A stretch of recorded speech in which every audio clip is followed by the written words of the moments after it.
videos, and we started with this image, and I told that there are three different types of flame shown here. Okay, one is very nice and smooth laminar flame. This one is violently turbulent, and this is in the transition. Okay, this is in between. Some cellular instabilities have begun to grow. I showed you some videos. I showed you videos of flame expansion, and um, basically we talked about explosion. So this is what we discussed, that you inject fuel, it will get stratified, and then we burn, and it explodes, all that. Okay, now let us first try to understand what is turbulent. So have you taken any course on turbulence? Can anyone tell me? Sir, we studied in fluid. Can you please repeat little louder? We studied turbulence in fluid. We had one chapter. Okay, so what you have studied?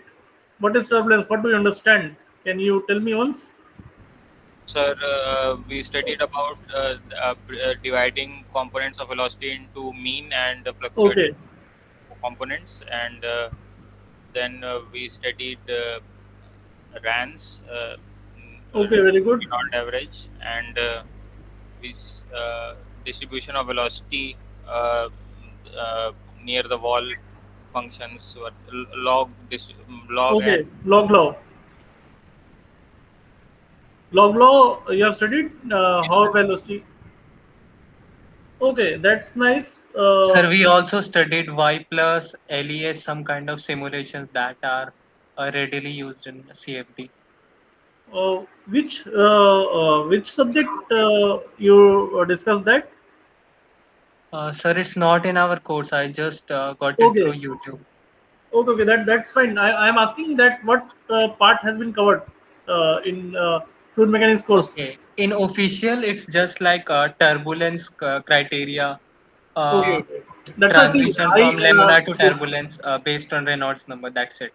See different. Apart from that, Okay, there's some more knowledge into advanced fluid mechanics, but that's not been covered yet. advanced fluid mechanics. I think this semester is going on. You are taking that course. No, sir. I guess it will be in fourth year, I guess. Okay, okay, okay, okay. Fine. So you have what I wanted to know is that you have some basic understanding of what turbulent flow is, right?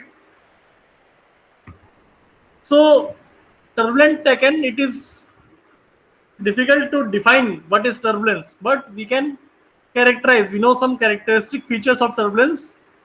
One is that it will be random or irregular in nature. It has to be unsteady.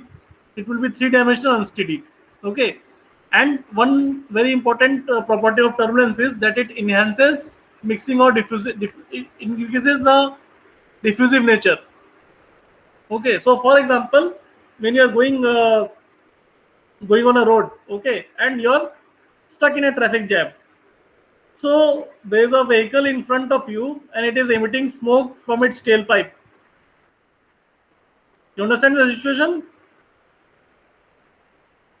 You people are listening or not? Sir, can you repeat what you said earlier? So you are stuck in a traffic jam, okay, and in front of you there's a vehicle which is emitting smoke from its tailpipe. So why that all that smoke is not coming straight to your face? Let's say you're just standing behind it. What prevents or what helps you to breathe fresh air? smoke gets diffused. Diffuse. Mixing, basically. Yes. So smoke gets mixed with air, or it is getting dispersed. So turbulence is playing a role there. Okay. And another a very important point about turbulence is that we are generally dealing with a large range of length and time scales. Okay, so let's say when we talk about length scale, so what is the largest length scale that we need to consider in any computation?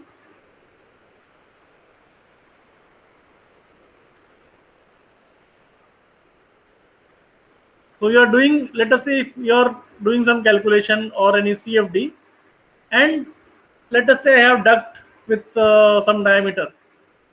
So what is the largest length scale you need to consider?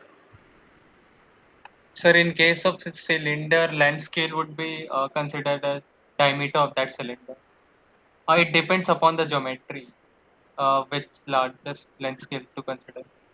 Okay, let me give you a statement. I will say that the largest length scale will be the length scale of the largest eddy. Do you agree? Yeah, precisely we can say that. Okay. And what about the smallest length scale?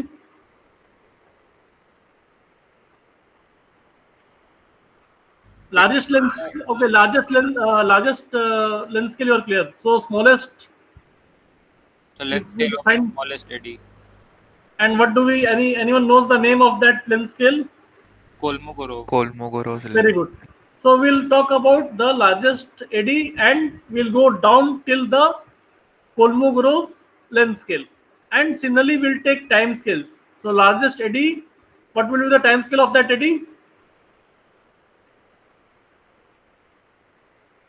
We call it turnover time. Okay, so we'll take what is the length of that length or diameter of that eddy, and we'll take the velocity. So there's some I will not go into a lot of detail, but there's some length scale and time scale associated with eddies. So we'll talk about the largest, and we also need to consider the smallest. Okay, and in that way we'll take the ratio of that largest and smallest. So length scale ratio is this, which is given by some power of Reynolds number. So that is why Reynolds number becomes very important here. Similarly, we'll get time scale and velocity scale ratio in terms of Reynolds number. Okay. Now let us try to explore what turbulence is. Okay, so this is a very famous painting by Leonardo da Vinci. Okay, he was a polymath. He did a lot of things, but he's mainly known for painting now. But he had a lot of other skills or expertise. So he, in my opinion, he presented a very nice and clear image of turbulence in this image, in this photo. There's a poem associated with this photo. So can you read what is written here? Big worlds have little worlds that feed on velocity, and little worlds have lesser worlds, and so on to viscosity. Can you see that in this image? So we have larger, these are all larger eddies. If you look closely, they are larger eddies. What happens? This eddy break down, and it produces smaller eddies. So you see the very small eddies also there. So that is the essence of turbulence. One of the defining pictures which shows you the variation of length scales. Okay. So this leads us to energy spectrum. Actually, this is a very good pictorial review for energy spectrum. Has anyone heard of energy spectrum before? Sir, energy cascading. Yes. What do you know about energy cascading? Sir, that energy is transferred from the biggest to the smallest eddy, and at the smallest eddy, it is dissipated by viscous effects. So that's what he has written in a poem, that lesser waves means smaller eddies, and so on to viscosity till it becomes small enough so that viscosity will dissipate, and that is what we call it as Kolmogorov length scale or Kolmogorov eddy. So this is how your energy cascade or energy spectrum will look like. So this y-axis shows log of energy at a given length scale, and this shows you the wave number. Or let us to keep it simple, let us say I will say this shows you the size of eddy.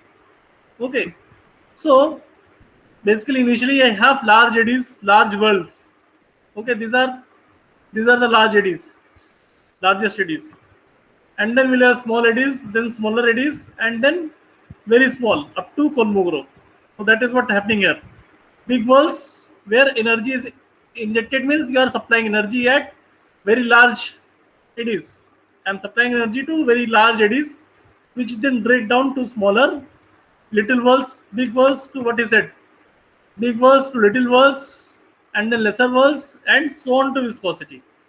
So you can see that poem to beautifully fit the energy spectrum or energy cascade diagram we have. Okay, so basically energy is getting transferred in this direction. Big vortices or big eddies are breaking down, then smaller are breaking down, then it is goes on till your Kolmogorov scale, and then it goes on to viscosity. It dissipates. Okay. Now I want to is this plot is clear to everyone? Yes, sir. Okay. Now I want to model. Generally, we talk about computational modeling. So someone mentioned LES. So you need to understand what part is being computed and what part is being modeled. Okay. So there's something called DNS, direct numerical simulation. There we don't model anything. We solve the Navier-Stokes equation for all eddy sizes. I take from the largest scale to the dissipative scales, and I solved everything. That is called DNS. Now a simplistic approach which we mostly use, that is called RANS, Reynolds average Navier-Stokes solution. So generally we refer it as RANS. RANS says I will not solve anything, I will just model all the length scale. Model means I will approximate it with some closure equation. We are approximating, we are not exactly solving. DNS means we are exactly solving the Navier-Stokes equation. We will make a very fine mesh, we'll give a very small time step, and we'll take whatever it is done to get the actual picture. It is, if you do DNS properly, it is as good, it is believed to be as good as an experiment, where RANS has some approximation. And a third middle path is LES. What LES does is that it generally, what we assume is that larger eddies are the most energetic or energy containing eddies. So we solve that, we compute that, we solve Navier-Stokes up to certain length, and after that I model. So half of LES is basically DNS, and later half is basically RANS. So I will not go, I just wanted to briefly give an overview. I will not go into a lot of detail. If anyone is interested, I can send you more material or links to read more about it. Okay. So this is what I talked. DNS, nothing is modeled, everything is solved.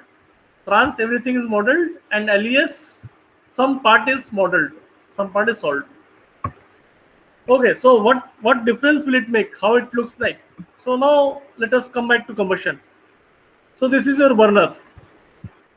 I'm having some fuel plus oxygen, and something is getting burned here. Don't worry about the flame shape. It will look something like this. Let us say I have a flame where I have taken one point and then I am plotting the temperature there. How temperature varies with time. Okay. So if you look at this spiky curve, this one, which is level at DNS. So if you do any experimental measurement or DNS, this is how it is going to look. It will vary with time and it will be random. Right? You can see that. That is experimentally true, and if you are doing DNS correctly, then you should be able to capture in DNS. Now LES will smoothen this irregularity a little bit, but it will capture the trend. This will be known as LES.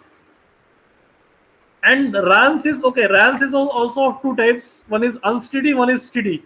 When you solve CFD, you say that sometimes you take a steady solver, sometimes you take unsteady solver.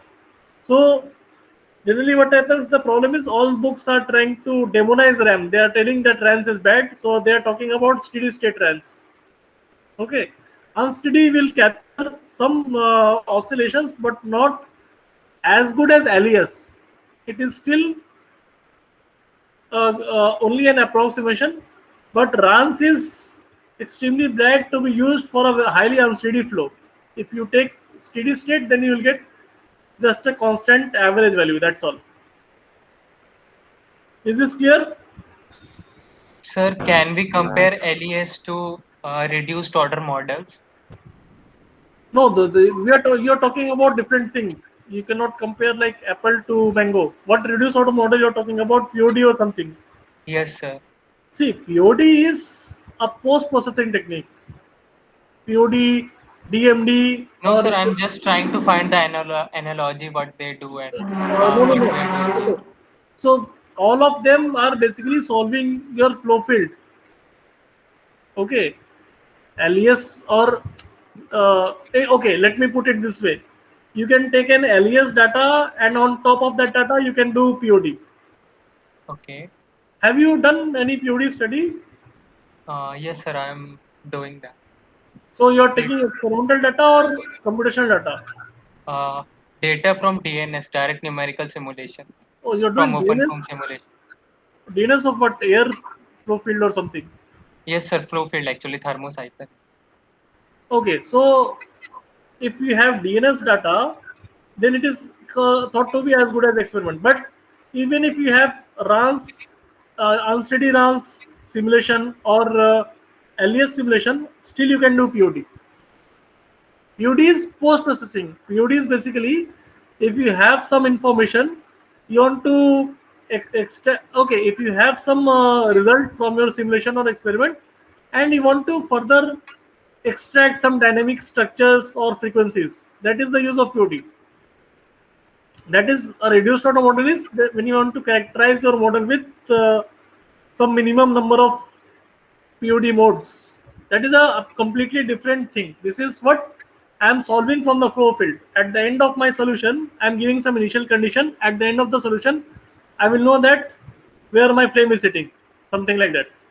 That information is not POD is okay. Then let us not talk about this. Is like Yes, comparing sir, I apple, got that. I was comparing wrong things. yeah, apple and oranges. So you should Yes, compare Alfonso with the Sharia. We should not compare mango and apple together. Okay, fine. Let us move. Good that you are being exposed to a lot of advanced tools. So this is one example. This is so which one is LES or which one is runs? Can you pick out which one is more chaotic? Sir, upper one is ranch and lower one is alias. Correct. So this is how it should look like. But if you have unsteady, this is steady runs. If you have unsteady runs, then it will be somewhat similar to this, but not as good as this. It will capture more fine scales and all that. So that is the difference. Okay. So just to summarize, advantages and drawbacks of all the three techniques. So anyway, I will share this slide with you. You can read. But the crux of the theory is that runs, especially steady runs, is only good for mean flow field, as you have seen here. This is the mean flow field. That's all. You don't know how much, if there is any oscillations, or if one jet is coming from here and all that. That it will not capture. It will show the mean flow field, how the average looks like. While DNS will give you a very nice, what do you say, exact. It will ideally DNS should mimic the experiment. This is the best you can do computationally, and LS is something in between. That's all you need to know. Now let us come back to turbulent combustion. So far we are building a background on turbulence. Now let us see how it affects your flame. So if you do a proper LES, you will get this type of flow field. Okay, for a flame. These are some of the images I just wanted to share with you. Okay, now this is Iranian gas. What we are seeing here, this is cut section of a flame. So what variable is plotted here? By looking sir, at what the, is YC in here? that's why I'm asking Omega you. YC. You look at the units and guess what variable is that. It is density per second, change in density per second, I guess. Yeah. So when you did your calculations in the numericals that we have come across, do you recall any variable have that sort of units?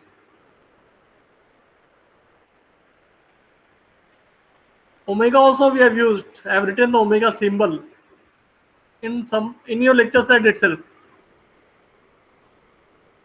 Sir, it was in theory of Maillard and Leachite trigger. No, even before that. Okay, theory Millard and Leach are clear. What is omega there?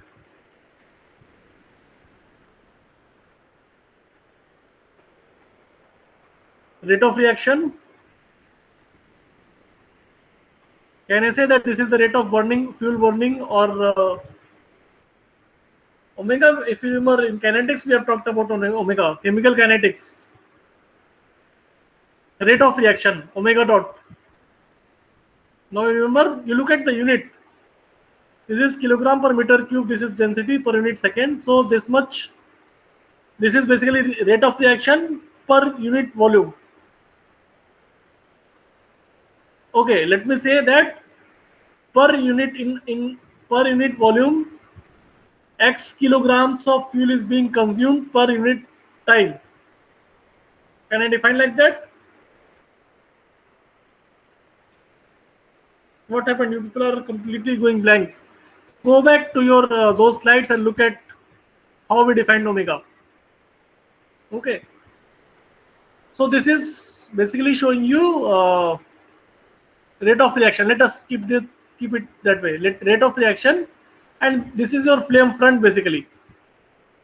Okay, so you see how corrugated or how random it is. It is not a very smooth type of laminar type of flow. If you remember what we saw in a laminar flow, it is very smooth, nicely defined profile.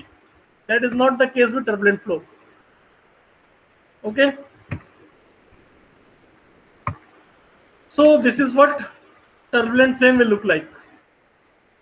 And generally we take OH leaf and we talk about the reaction zone, we talk about the flame front, we talk about what are the areas, or we talk about the corrugation in the flame front. So what happens is, imagine that you have this type of flame. It is also highly unsteady in nature, right? It will keep on flickering.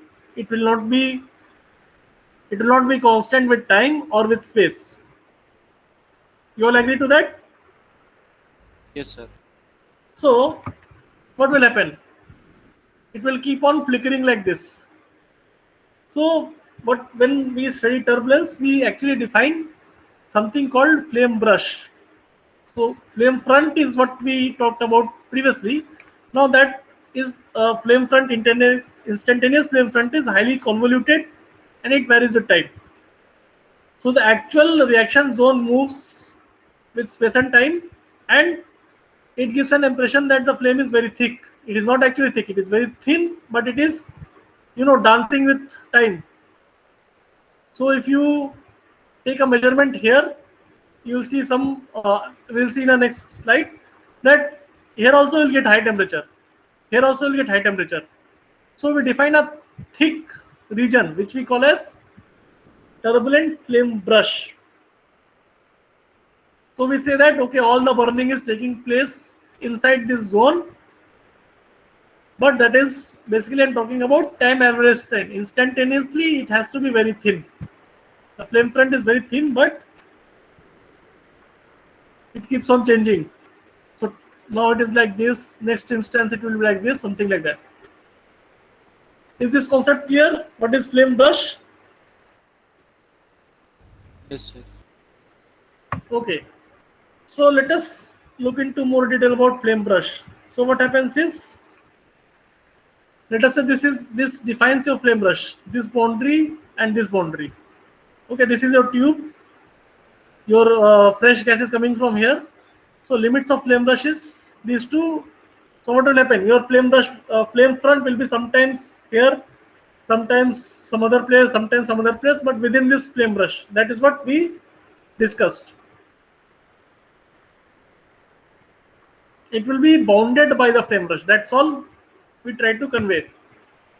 So in that case, if I let us say take three probes ABC. ABC, I put some probe which measures temperature. Okay, now what will happen? A is near to the fresh gas, so generally it will have lower temperature T1 and T2. So T1 is basically unburnt, T2 is burned gas temperature. So A will most of the time will lie in T1. Okay, T1, T1, T1, but sometimes it will go to T2. It will go to T2, it will jump back to T1. Sometime when flame comes, then okay, I have had temperature, then otherwise I will have low temperature here. That is about A. Is this clear? What is happening at A? Yes, sir. Everyone is clear? See, you imagine your flame is flickering and you put a probe.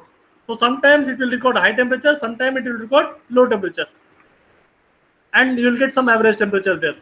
Similarly, if you talk about B, so B is near the burned gas boundary. So it will generally, most of the time, it will show high temperature. Sometimes when flame is like this, okay, I'll draw it. So when the flame is like this, it will show low temperature. When the flame is like this, it is inside the flame or inside the flame, then it will show high temperature. Sorry, my mistake. So when B is in the burned gas side, let me draw it again. So where you see high temperature, we see when you are in burned gas. So the flame is like this, B is facing the burned gas, it will have high temperature. When the flame is, let's say like this, so what is there in B? B is inside fresh gas, so it will show low temperature. Similarly for C, C is in the middle, so half of the time it will have high temperature, half of the time it will have low temperature. When the flame is like this or flame is like this, it will have different temperatures. Everyone is clear with that or not? Yes, sir. Similarly, we will see some variation with velocity. If those three points, I put probes and measure velocity. So unburnt, this A will always be an unburnt gas. So it will see unburnt, some fluctuation will be there, fresh gas. Then B is always, let us say, in burned gas. So it will see some fluctuation, which is velocity is higher. Burned gas velocity is higher than unburned gas, but it will also have some fluctuation. Now the problem is only with this point C. This lies inside the flame brush. Okay. Sometimes it will see high velocity, sometimes it will see low velocity, depending on the flame location. Okay, so now how it will affect your profiles. Okay, so again, this is your fresh gas is coming from here. This is your tube, let us say, and this is your flame, instantaneous flame front. Okay, now this is your ABC, what we have discussed. Now let us say I draw, and this shaded region shows you the limit of turbulent brush. Now let us say I draw a line, this red colored line here, and I want to plot how my temperature or fuel fraction varies with, temperature or reaction rate varies with this height y. Height is denoted by y, right?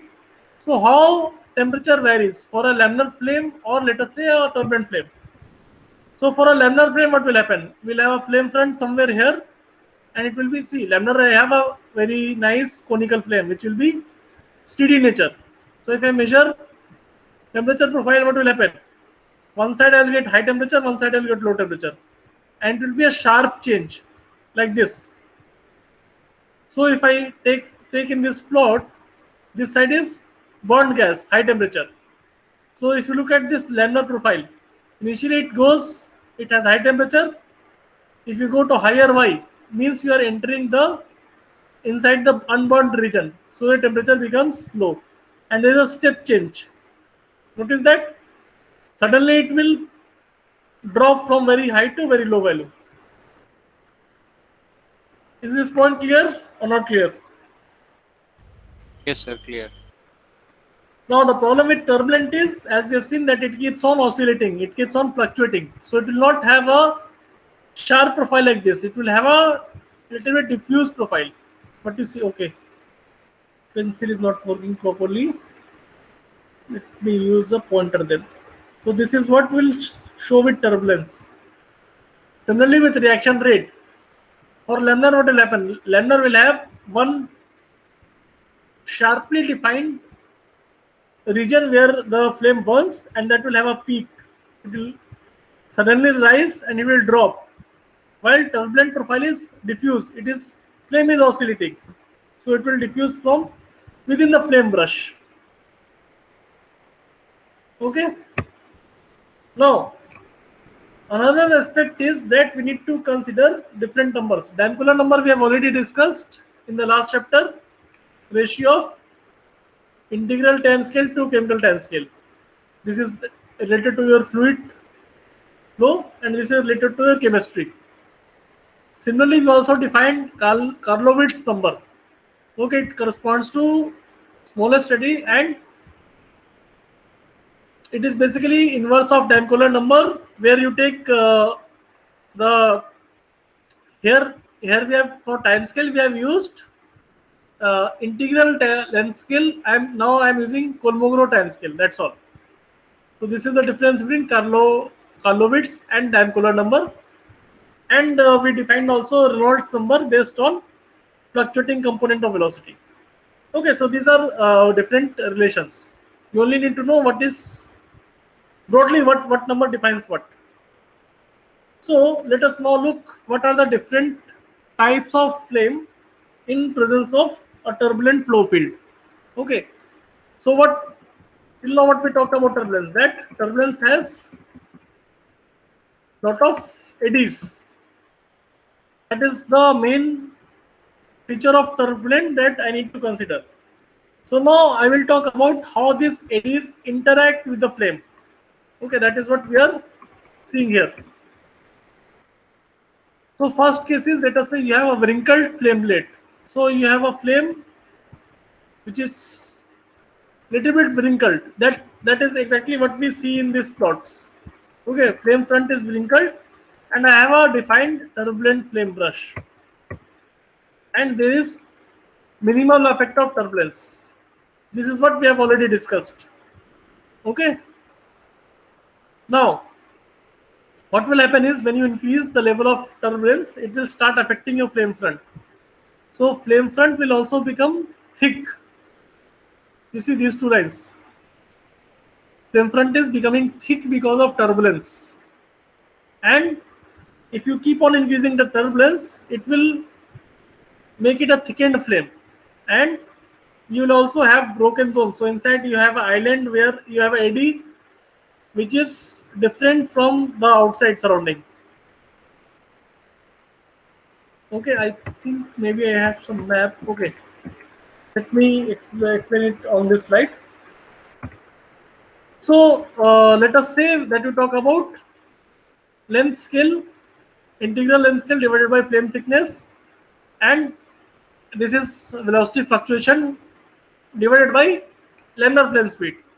Okay, so if your fluctuation is within small, u prime is, see, SL is fixed, delta is also strictly speaking not fixed, but let us say fixed. So we are basically talking y axis shows the effect of turbulent u prime, turbulent fluctuation, and this shows the effect of change in this ratio, length scale and flame thickness. Thickness will also change with turbulence. So let us say both of the numbers are low, so you have laminar combustion. Then you keep on increasing turbulence, you will get wrinkled flamelet, and then you get thickened wrinkled flame, and then you get thickened flame, which is the last example what we discussed. Or let us plot them, put all the graphs in the same plot. Okay, so laminar is anyway, that is clear. This is your wrinkled flame. That flame has been little bit it has been corrugated by eddies, but it has not been affected much. There is minimal effect of turbulence on this eddy. So this is that region. Okay, now suppose the eddies start to affect a little bit. It has broadened the flame flame thickness, delta. Now this is what we known as thickened wrinkle flame.